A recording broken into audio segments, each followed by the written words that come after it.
Hello everyone. तो cholesterol का नाम आते ही सबसे पहले हम उसको लिंक करते हैं कुछ ऐसी चीज़ से जो हमारे शरीर के लिए बहुत ही नुकसानदायक हो, यानी कि हम कोलेस्ट्रॉल को बहुत ही नेगेटिवली लेते हैं। पर नहीं, कोलेस्ट्रॉल हमारे शरीर के लिए बहुत ज़रूरी होता है। कोलेस्ट्रॉल हमारी बॉडी के अंदर बहुत सारे मेटाबॉलिक एक्टिविटीज़ को करता है, लेकिन इन मेटाबॉलिक एक्टिविटीज़ के लिए ज़रूरी होता है गुड कोलेस्ट्रॉल, यानी कि हाई डेंसिटी लाइपोप्रोटीन्स, जो कि हमारी बॉडी में कई मेटाबॉलिक एक्टिविटीज़ को करते हैं, जैसे कि cell formation, hormones and bile production.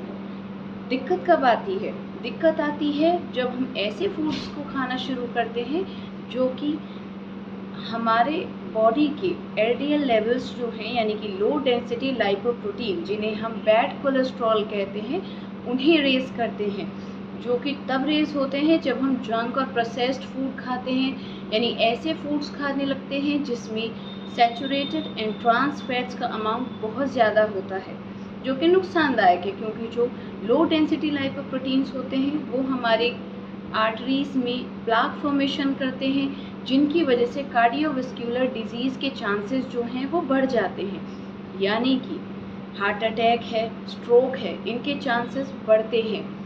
बाकी जो और फैक्टर्स हैं जिनकी वजह से हमारे शरीर में एलडीएल्स का लेवल हाई होता है, ये जेनेटिक हो सकते हैं। हाई बीपी है, डायबिटीज़ है, क्रॉनिक किडनी डिसऑर्डर है कोई, या फिर स्ट्रेस, ओबेसिटी और सेडेंट्री लाइफस्टाइल, जो कि रिस्पॉन्सिबल होते हैं कार्डियोवास्कुलर डिजीज़ के लिए। चलिए, तो आज हम बात करेंगे ऐसे फूड्स की जिनको अपनी डाइट में इंक्लूड करके आप अपने कोलेस्ट्रॉल लेवल्स को मेंटेन कर सकते हैं, और इस तरीके की दिल के संबंधी जो बीमारियां हैं, जैसे कार्डियोवास्कुलर डिजीज़ हैं, आप इनको खुद से दूर रख सकते हैं, इनके रिस्क को कम कर सकते हैं। तो चलिए जानते हैं। सबसे पहला है मेथी दाना। मेथी दाना वैसे तो आमतौर पे इस्तेमाल होता है डायबिटीज़ के लिए, लेकिन मेथी दाने के अंदर सेपोजिनिन नाम का कंपाउंड होता है, जो बहुत ज़रूरी होता है कोलेस्ट्रॉल लेवल्स को कम रखने के लिए। यानी कि जो सेपोजिनिन कंपाउंड है, ये एलडीएल के लेवल को कम करता है और एचडीएल के लेवल को रेस करता है, जिससे हमारे कोलेस्ट्रॉल जो है वो कम रहता है।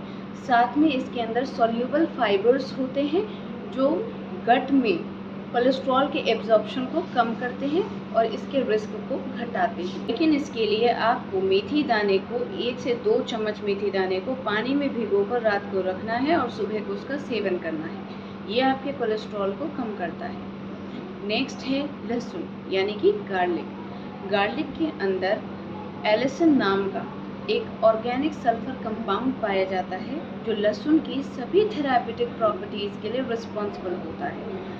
लहसुन जो है वो कोलेस्ट्रॉल तो कम करने के काम आती ही है, पर साथ ही साथ बीपी लो के लिए भी बहुत बढ़िया रहती है, और इसके अंदर एंटी इन्फ्लेमेटरी और एंटी बैक्टीरियल प्रॉपर्टीज़ भी पाई जाती हैं। अगर आप रोज़ाना सुबह सुबह 1 से 2 क्लोव्स लहसुन के खाते हैं, तो वो आपके कोलेस्ट्रॉल को थोड़े ही टाइम में मेंटेन कर देता है। अगला है ग्रीन टी। ग्रीन टी हमारे गट में कोलेस्ट्रॉल के एब्जॉर्प्शन को कम करती है, एचडीएल लेवल्स को बढ़ाती है और एलडीएल लेवल्स को कम करती है, यानी बैड कोलेस्ट्रॉल को एब्जॉर्ब होने से रोकता है, जिसकी वजह से ये बहुत बढ़िया रहता है कोलेस्ट्रॉल मेंटेन करने के लिए। लेकिन उसके लिए आपको रोज़ाना 2 से 3 कप ग्रीन टी लेनी ज़रूरी है। अगला है धनिया सीड, साबुत धनिया, जो कि कोलेस्ट्रॉल कम करने के साथ ही साथ और भी बहुत ही इसके फ़ायदे होते हैं, जैसे कि ये हमारे ब्रेन को एक्टिव करता है, ब्रेन को स्ट्रॉन्ग बनाता है, आईसाइट को इम्प्रूव करता है, और सबसे ज़रूरी है कोलेस्ट्रॉल को कम करता है। अगर हम रोज़ाना 1 से 2 चम्मच धनिया सीड चबाकर खाते हैं, तो ये हमारे कोलेस्ट्रॉल को बहुत जल्दी मेंटेन कर देता है। अगर आप इसको ऐसे नहीं खा पा रहे हैं, तो आप इसको मिश्री या सौंफ के साथ खा सकते हैं। नेक्स्ट है इसबगोल की भूसी।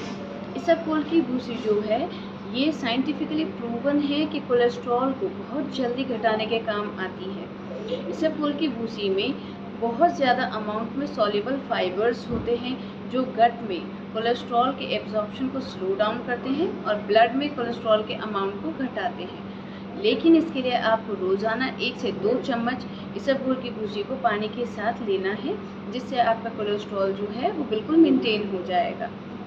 ऐसी और अधिक जानकारियों के लिए मेरे चैनल को सब्सक्राइब करना ना भूलें। धन्यवाद।